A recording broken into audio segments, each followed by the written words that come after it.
Hey everyone, we are back with another edition of your AP government information. I'm finally able to do this now that it's not pouring rain again in the morning, but it is cold and damp, and I'm starting to wonder what I'm going to do when it does become really, really cold out here. But that's a problem for another week. It's Spirit Day. Let's learn about principles of American government as we continue 1.6. We already learned a little bit about Federalist 51. And Federalist 51, we learned a lot about how checks and balances work. So now we're going to learn about some examples of them. So as we go through the three branches of the federal government, we're first going to get to the legislative branch. Now, the legislative branch is in Article 1 of the Constitution, way longer than Article 2 or Article 3, right? It's the largest people-wise, and it has a lot of duties and responsibilities. So the legislative branch makes laws, declares war, collects taxes, regulates commerce, can also coin money. So throughout this video today, I'm going to show you some recent news stories that shows you examples of the branches using these powers. And right now, we have the midterm elections coming up, and we're focusing on which races will, how they will unfold. Will the House or the Senate get flipped? And then what will that say for the legislative branch? Will they get more done, less done? What will happen if they have a different party than our president? We also have the executive branch. The executive branch does things like make treaties, has commander-in-chief duties, also gives pardons and reprieves. A lot of what the president does now is beyond their official duties granted in the Constitution, which really aren't a whole lot. I mean, they're important, but it's not a huge long list. A lot of what they do is symbolic, and as a figurehead, as the head of their party, to try to get momentum for certain things passed. So here's an example of the president this week, an article from the New York Times. He traveled to Poughkeepsie to connect a $20 billion investment by IBM to the bipartisan bill meant to spur production of critical microchips. Now, a bill that's passed by the legislative branch, right? But you still see the interest of the president in doing things like this. Then we have the judicial branch. We've been listening to some of the Supreme Court cases that have been just starting again the past few weeks, and they deal with cases about law and equity under the Constitution. It's important to know that every time a bill is passed or every time the president takes an action, they do not get sent to the Supreme Court to see if they're constitutional. It's only if that's sort of charged as being unconstitutional and they decide to hear it that happens. And we talked about some of the cases they've been hearing, but also the Supreme Court is in the news for other things. Today it's in the news for deciding not to hear Trump's case, trying to ask for the Supreme Court for help and looking at documents, or the whole document case. We'll talk about that. I'll explain it better in class. But also, there was someone who was trying to appeal his death penalty.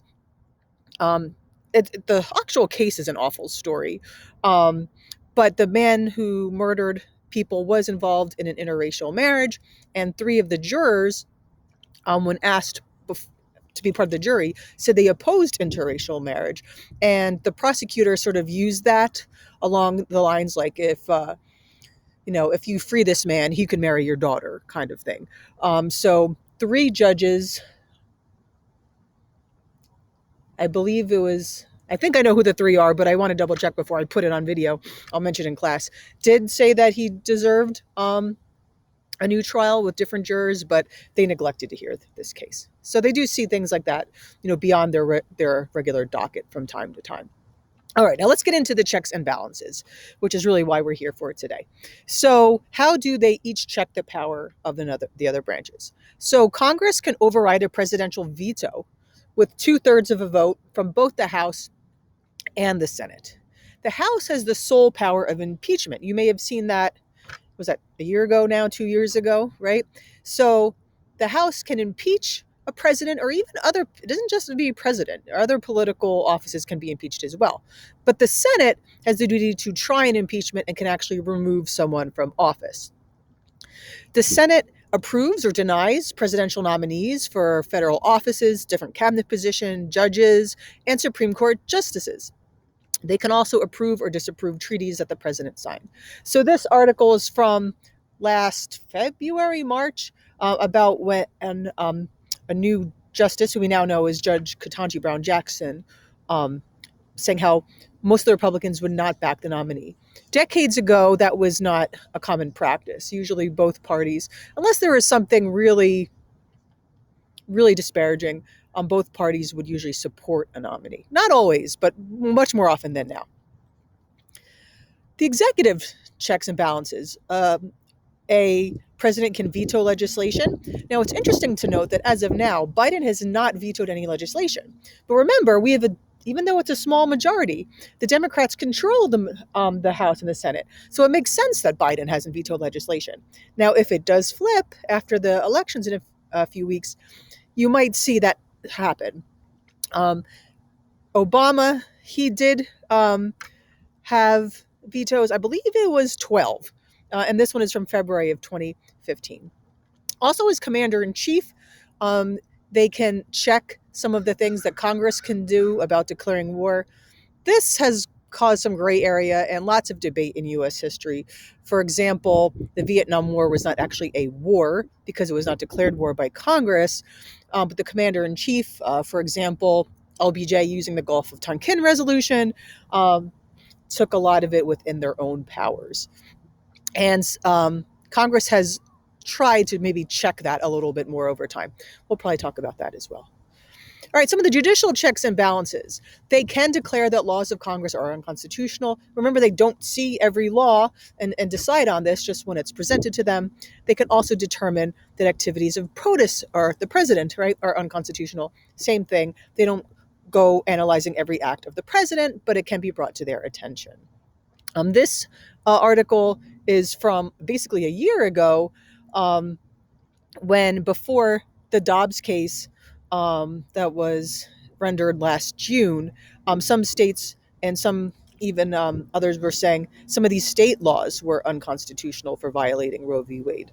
All right, so what's positive about these checks and balances besides we know how they make things work? It gives people multiple access points to interact with their government and try to influence their government, because a president doesn't make laws, but he does deal with Congress, or she someday, right? And vice versa. So people can interact with different points of governments to have multiple points of influence, whether it's just by voting or being involved with certain projects,